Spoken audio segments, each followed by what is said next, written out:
nos ha dado la confianza para poder punzar niños, como les repito, de 7 años y de 5 años, miren, ¿no?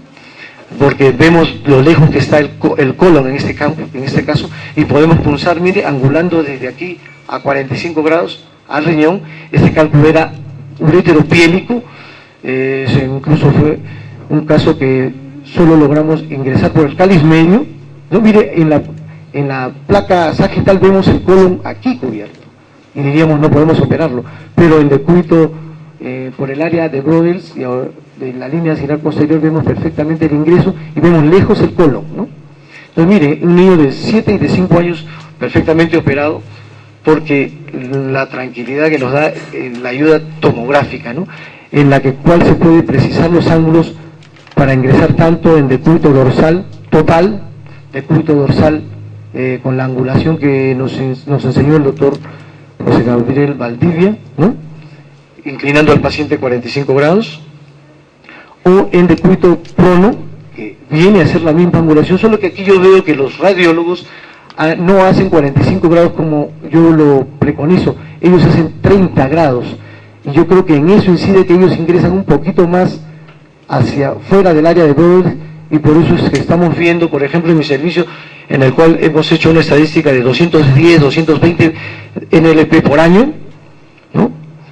Vemos que en los últimos 6 meses hemos tenido 4 fístulas arteriovenosas con sangramientos a 1 semana y media, 2, hasta ponerles sangre a los pacientes, todos ellos en decúbito prono. Yo creo que por ahí puede ir el tema de que yo preconizo 45 grados y el radiólogo preconiza 30, ¿no? Esta es una posición en decúbito prono, ¿no?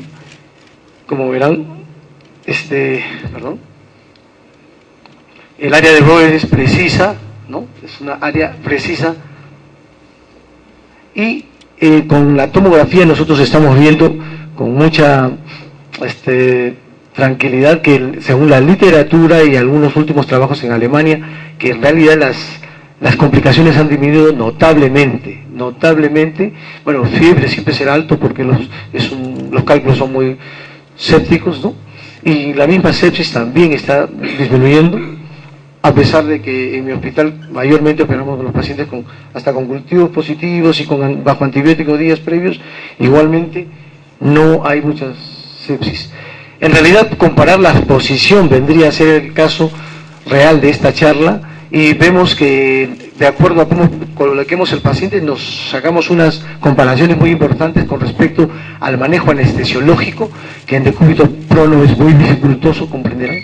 En decúbito supino es accesible perfectamente el manejo de alguna aspiración, de la ventilación, ¿no? De la compensación del oxígeno, ¿no? del paciente, ¿no? Y pues lo que es una ventaja en decúbito supino es que cualquier procedimiento de la vía urinaria inferior es factible, en cambio en decúbito prono no es factible.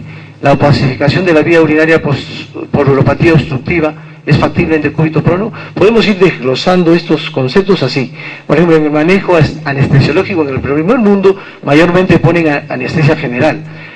Voltear un paciente con anestesia general, yo lo he visto, eso involucra 4 camilleros con mucho cuidado, y igualmente un paciente de peso regular para arriba es muy difícil manejarle la ventilación, sobre todo en pacientes obesos todavía, ¿no?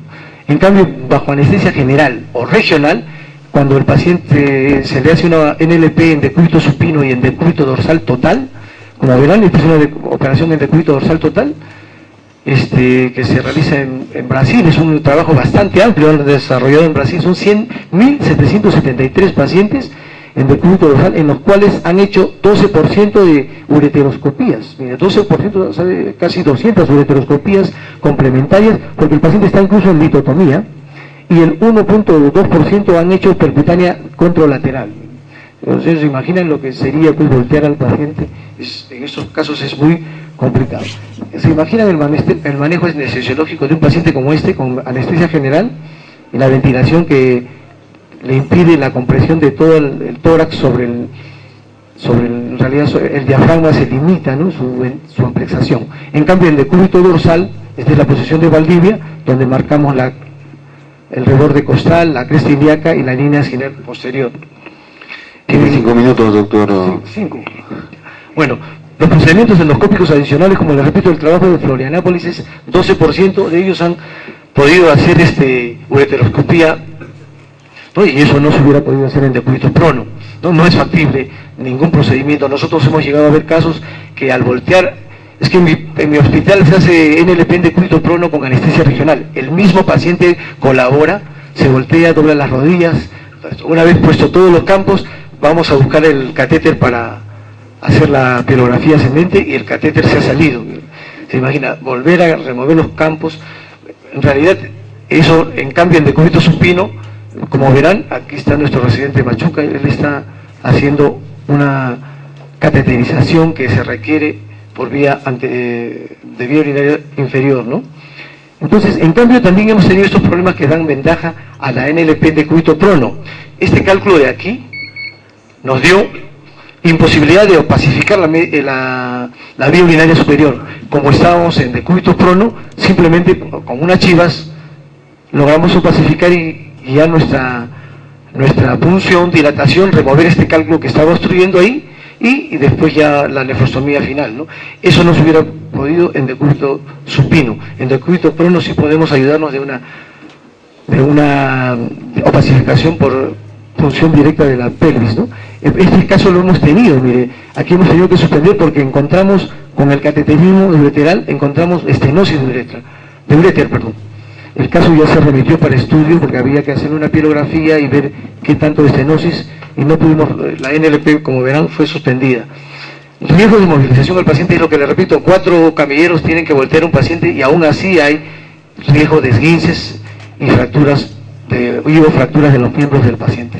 En cambio, en decúbito supino y decúbito dorsal no hay. Otra de las ventajas que hay en el NLP en decúbito dorsal es que la posición de la camiseta de Amplas nos permite, miren, como verán aquí, la caída de los fragmentos de mediano a pequeño tamaño van cayendo por el campo sin necesidad de removerlos con pinzas, en una buena cantidad. En cambio, por la posición del Amplas en decúbito prono no es factible, ¿no? Lesión de órganos vecinos, cuando nosotros punzamos el cáliz superior, verán, tenemos, y si lo hacemos radiológicamente y no anatómicamente, nosotros podemos punzar pleura con un gran problema, en realidad se resuelve con una toracotomía.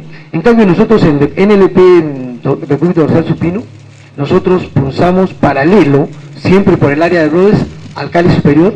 Total, ese cáliz está abombado y, como verán, hacemos ya evitando las pleuras. Miren, eso es una novedad de mi hospital. Tendremos unos 4 casos hemos pulsado el cáliz superior no por el infundíbulo, sino por el lado del área de Rhodes de costado. En cambio, con el colon retrorenal, como verán, eso también ya se estudia desde antes. Todos nosotros, hoy en día ya la urografía ha desaparecido de mi hospital. Y verán que esta es una de las peores complicaciones que tenemos en NLP, y está más expuesto pacientes con riñón de herradura,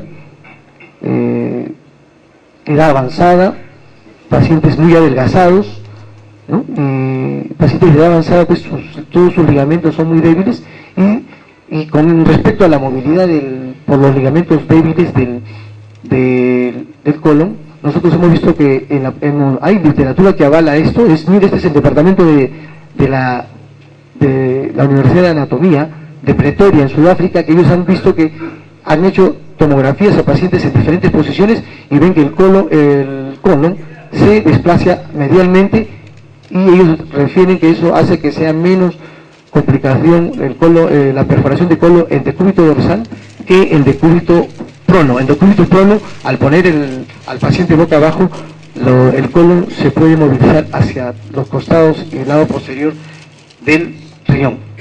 Perforación hepática también es algo que ya yo estoy seguro que no va a existir, porque la tomografía lo va a... Su tiempo ha concluido.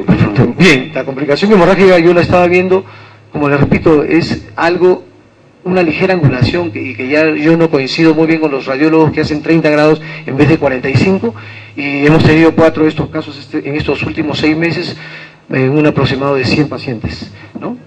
Y eso sí, hay gran literatura que ha revisado sistemática y con metaanálisis a pacientes en decúbito supino y decúbito prono, y le ven tasa de éxitos iguales, no hay diferencias, solo remarcan que hay menor tiempo significativamente en la operación. Muchas gracias.